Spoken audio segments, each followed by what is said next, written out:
Good news, good news, good news. সুখবর, সুখবর, সুখবর। স্পেন সরকার সকল অবৈধকে বৈধ দেওয়ার ঘোষণা দিয়ে দিয়েছে। আপনারা এই মুহূর্তে সবাই জেনে গেছেন, পত্র পত্রিকা সহ বিভিন্ন ফেসবুক, ইউটিউব, এক্স এবং টুইটারে বিশাল সুখবর এবং সমাগম হচ্ছে যে স্প্যানিশ সরকার 5 লাখ মানুষকে বৈধ ঘোষণা করার জন্য প্রাইম মিনিস্টার অলরেডি ঘোষণা দিয়ে দিয়েছেন। আমি মনে করি এটা 5 লাখ থেকে 1 মিলিয়ন অর্থাৎ 10 লক্ষ হয়ে যাবে। কারণ হচ্ছে 5 লাখ মানুষের অবশ্যই পরিবার আছে, বাচ্চা আছে, সন্তান সন্ততি সবার আছে। এই ভিডিওটা আপনি শুরু থেকে শেষ পর্যন্ত দেখবেন, তাহলে বুঝতে পারবেন আপনার কি কি ডকুমেন্ট লাগবে কি না লাগবে। তারপরে যদি কোনো ধরনের কোনো আপনার বোঝার বিষয় থাকে, সন্দেহ থাকে, সব কিছু থাকে, কি করবেন কি না করবেন, অবশ্যই আপনি এই ভিডিওর থেকে একটু কমেন্টস করবেন অথবা স্পেল লিখবেন, আমি আপনাকে বলে দিব। আমি যদিও আপনি জানেন আমি লন্ডনে থেকে আমি বিভিন্ন দেশ বিদেশে ঘোরাফেরা করি এবং বিভিন্ন তথ্যবিত্ত আপনাদেরকে জানাই। তো অবশ্যই আপনি যে কয়েকটা ডকুমেন্ট আপনার অবশ্যই লাগবে, যে এই ভিডিওতে আপনি যদি শুরু থেকে শেষ পর্যন্ত দেখেন আপনার কি কি লাগবে কি না লাগবে সম্পূর্ণ এখানে বলে দেওয়া হবে। আর এই মুহূর্তে যারা ওখানে আছেন, সব থেকে বড় ইম্পর্টেন্ট হচ্ছে আপনি লোকাল যে কনসুলেট অফিস আছে, এই আপনার দেশের যে কনসুলেট অফিস আছে, এই অফিসের সাথে যোগাযোগ করে আপনার পুলিশ ক্লিয়ারেন্স সার্টিফিকেটটা আপনি যত তাড়াতাড়ি করেন অ্যাপ্লিকেশন করে নিয়ে আসেন। এটার জন্য আপনাদের বিরাট লেন্থি হবে। আর আপনার এই মুহূর্তে থেকে শুরু করে দেন, আজকে থেকে শুরু করে দেন অ্যাপ্লিকেশন, কারণ অ্যাপ্লিকেশনের ডেডলাইন অর্থাৎ অ্যাপ্লিকেশন বন্ধ হয়ে যাবে 30শে জুন 2024 সাল।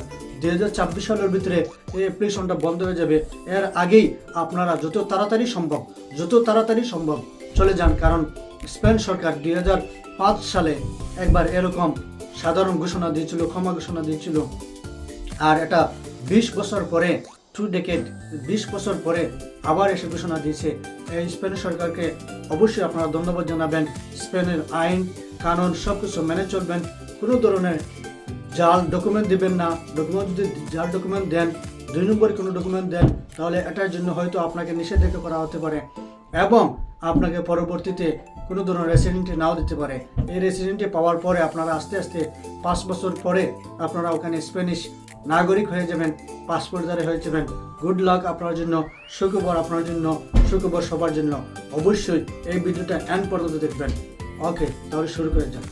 আসসালামু আলাইকুম, আশা করি সবাই ভালো আছেন। আজকে একটা সুখবর সবার জন্য। স্পেন সরকার এই মুহূর্তে ঘোষণা দিয়ে দিচ্ছে প্রায় 5 লক্ষ মানুষ, অবৈধ যারা মানুষ আছে স্পেনে বসবাস করে, তাদেরকে অ্যামনেস্টি দেওয়া হবে, অর্থাৎ তাদেরকে লিগেলভাবে ডকুমেন্ট দেওয়ার জন্য কার্যক্রম পদক্ষেপ ব্যবস্থা গ্রহণ করা হবে। এটা বিরাট একটা সুখবর, যে সুখবরটা শোনার জন্য অনেক লক্ষ লক্ষ মানুষ, হাজার হাজার মানুষ ওখানে বসে আছে। শুধু আমাদের বাংলাদেশি না, বাংলাদেশি, ইন্ডিয়ান, পাকিস্তান, নেপাল এবং নর্থ আমেরিকা, দক্ষিণ আমেরিকার মানুষ, এক্সাম্পল ভেনেজুয়েলা মানুষ, তারপর পেরু, আরও অন্যান্য দেশের মানুষ ওখানে অনেক দিন যাবৎ বসবাস করতেছে, কাজ পাইতেছে না, অনেক ধরনের শেষ হচ্ছে। এই সরকার এই মুহূর্তে ঘোষণা দেওয়ায় সরকারকে আমরা সাধুবাদ জানাই। আর আপনাদেরকে জানাবো স্টেপ বাই স্টেপ কী কী ডকুমেন্ট লাগবে। ভিডিওটা শেষ পর্যন্ত দেখবেন। আর যদি একটু ভালো লাগে তো অবশ্যই একটু শেয়ার করে দেবেন। আর যদি আর একটু ভালো লাগে তো অবশ্যই এই ইউটিউব থেকে দেখে থাকলে অবশ্যই একটু সাবস্ক্রাইব করবেন। আর পেজ থেকে দেখে থাকলে তাহলে এই পেজটাকে আপনারা একটু ফলো দিয়ে রাখবেন। তো কথা না বাড়িয়ে শুরুতে যাচ্ছি, আপনি কীভাবে কী ধরনের ডকুমেন্ট লাগবে।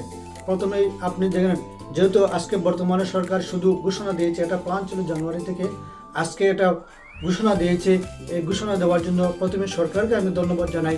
তারপর আপনারা যারা আসেন তারা 3টা বিষয় মাথায় রাখতে হবে এবং ডকুমেন্ট আপনার থাকতে হবে। একটা হচ্ছে আপনার নিজেকে প্রমাণ করার জন্য অবশ্যই একটা ডকুমেন্ট লাগবে, সেটা হচ্ছে পাসপোর্ট, ন্যাশনাল আইডি কার্ড এবং এ ধরনের সব কিছু। অবশ্যই পাসপোর্টেরা সবার লাগবে। পাসপোর্টের সাথে আপনার যেটা হচ্ছে প্রমাণ লাগবে যে স্পেনে আপনি এসেছেন 1 জানুয়ারি 2024 সালের আগে, অর্থাৎ 31 ডিসেম্বর 2025 সালের ভিতরে আপনি স্পেনে এসে বসবাস শুরু করেছেন এবং স্পেনে আপনি কমপক্ষে 5 মাস বসবাস করেছেন এটা প্রমাণ আপনাকে দেখাতে। প্রমাণ কি দেখাবেন? আপনার প্রমাণ দেখাতে পারেন ব্যাংক স্টেটমেন্ট, অথবা আপনার যদি না থাকে ডাক্তারের সাথে যোগাযোগ করেছেন, ডাক্তারের প্রমাণ গেছেন, ডাক্তারের লেটার দিছে, এই ধরনের যে কোনো একটা চিঠিপত্র যেগুলো আছে আপনাদের কাছে ওটা আপনার প্রমাণ করতে পারবেন। অথবা আপনি যে ঘরে বসবাস করেন ওই ঘরের সাথে আপনার রেন্টাল একটা এগ্রিমেন্ট আছে, বাসা ভাড়া যেটা নিচ্ছেন ওই ভাড়ার একটা এগ্রিমেন্ট বানাতে হবে, বানিয়ে দেখাতে পারবেন। লোকাল যে আপনার কাউন্সিল আছে টাউন হল, ওই কাউন্সিলের সাথে আপনি কি করছেন, রেজিস্টার হয়েছেন, ওই কাউন্সিলের অধীনে আপনি থাকতেছেন, বার্সেলোনা থাকেন, মাদ্রিদে থাকেন, অথবা মালাগা থাকেন, যে কোনো এরিয়াতে আপনি থাকেন, ওটা আপনাকে প্রমাণ করতে হবে। আর যেটা হচ্ছে আপনি স্পেনে এসেছেন, কিভাবে এসেছেন তার একটা প্রমাণ লাগবে।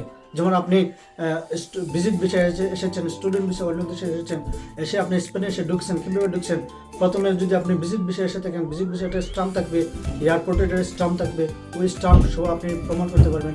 অথবা আপনি যদি রিসেন্টলি এসে থাকেন, ধরেন 4-5 মাস আগে, ডিসেম্বরের আগে, তাহলে আপনি কীভাবে এসেছেন? বাস, ট্রামে, মেট্রোতে আপনার একটা টিকিট লাগবে, ওই টিকিটটা আপনি শো করতে হবে যে আপনি যে এসেছেন, আপনার নাম থাকতে হবে, সব কিছু থাকতে হবে।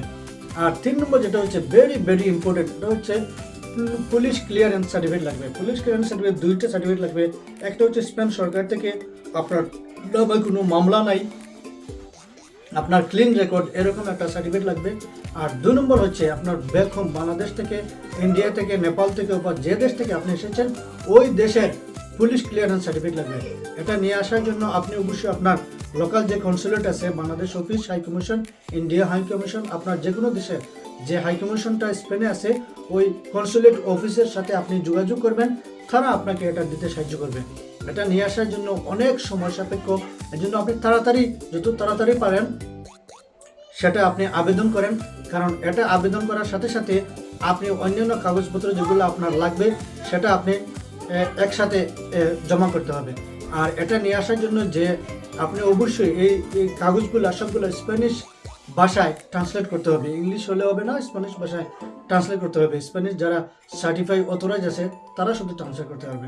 এই সবগুলো কাগজ জমা হওয়ার পরে আপনি শুরু করতে পারবেন আগামীকাল, অর্থাৎ 16 এপ্রিল 2026, 16 এপ্রিল 2026 সাল থেকে আপনি অনলাইনে অ্যাপ্লিকেশন করতে পারবেন। আর 20 এপ্রিল 2026 সাল থেকে আপনি লোকাল পুলিশ স্টেশন গিয়ে আপনি এটা রেজিস্ট্রেশন করতে পারবেন।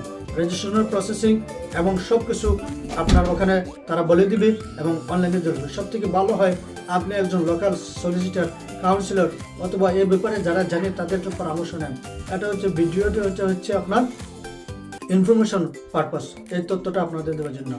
আপনার অবশ্যই এটা ভালো লাগলে শেয়ার করে সবাইকে জানিয়ে দেবেন।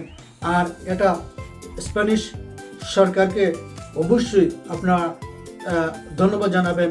আর স্প্যানিশ যে আইন কানুন আছে সেটার প্রতি শ্রদ্ধা রাখবেন, আইনে ঊর্ধ্বে যাবেন না। আর সব থেকে ভেরি ইম্পর্টেন্ট হচ্ছে কোনো 2 নম্বরই কোনো ডকুমেন্ট দিবেন না, অর্থাৎ আপনি কোনো নকল কাগজপত্র দিবেন না, জালিয়াতি করবেন না, কোনো কিছু করবেন না। সরকারের অধীনে থাকবেন, সরকারের যা কিছু আছে সব কিছু আইন মান্য করবেন। আর আমাদের যারা বাংলাদেশে ভাই বোনেরা আছেন এবং যে কোনো দেশের ভাই বোনেরা যারা আছেন তারা ফ্যামিলি সহ আপনারা কি করতে পারবেন, আপনারা আবেদন করতে পারবেন। এই আবেদনের প্রক্রিয়া যে সময় আবেদন করবেন ওই সময় জিজ্ঞাসা করবেন। আর এখন থেকে চেষ্টা করবেন স্প্যানিশ ভাষা শেখার জন্য, কারণ আপনি আস্তে আস্তে পার্মানেন্ট হতে যাবেন। আপনার যে সময় 1 বছরের আপনাকে ওয়ার্ক পারমিট দেওয়া হবে, এই ওয়ার্ক পারমিটে আপনি ওখানে থাকতে পারবেন, যে কোনো সেক্টরে কাজ করতে পারবেন, অথবা আপনি নিজে ব্যবসা শুরু করতে পারবেন। নিজে একটা ব্যবসা শুরু করার একটা বিরাট স্বপ্ন সবারই থাকে। আপনি অন্য চাকরি না করে নিজের একটা চাকরি করেন, আপনার পরিবার সহ সবাইকে আপনি একসাথে অ্যাপ্লিকেশন করতে পারবেন। সম্পূর্ণ সব কিছু আপনি পাবেন লোকাল যে কোনো একটা সলিসিটর অথবা লয়ারের সাথে যোগাযোগ করে সব কিছু অবশ্যই আপনি পাবেন। আর আপনার যে সময় 1 বছর পারমিশন দেওয়া হবে এর পরবর্তীতে সম্পূর্ণ ট্যাক্স দিয়ে যাবেন সরকারকে, কাগজপত্র দেখাবেন। 1 বছর পরে আপনারা আবার এটা রেনিউ করবেন, এরকম 5 বছর রেনিউ করার পরে আপনাকে স্থায়ীভাবে নাগরিক দেওয়া হবে এবং এরপরে আপনি স্প্যানিশ পাসপোর্ট, লাল পাসপোর্ট পেয়ে যাবেন, যেটা অন্যান্য দেশে অনেক ব্যয়বহুল এবং অনেক সময় সাপেক্ষ। আশা করি এই ভিডিওটা আপনাদের ভালো লাগবে, আর ভালো লাগলে একটু লাইক এবং শেয়ার করে দেবেন। ওকে, আল্লাহ হাফেজ।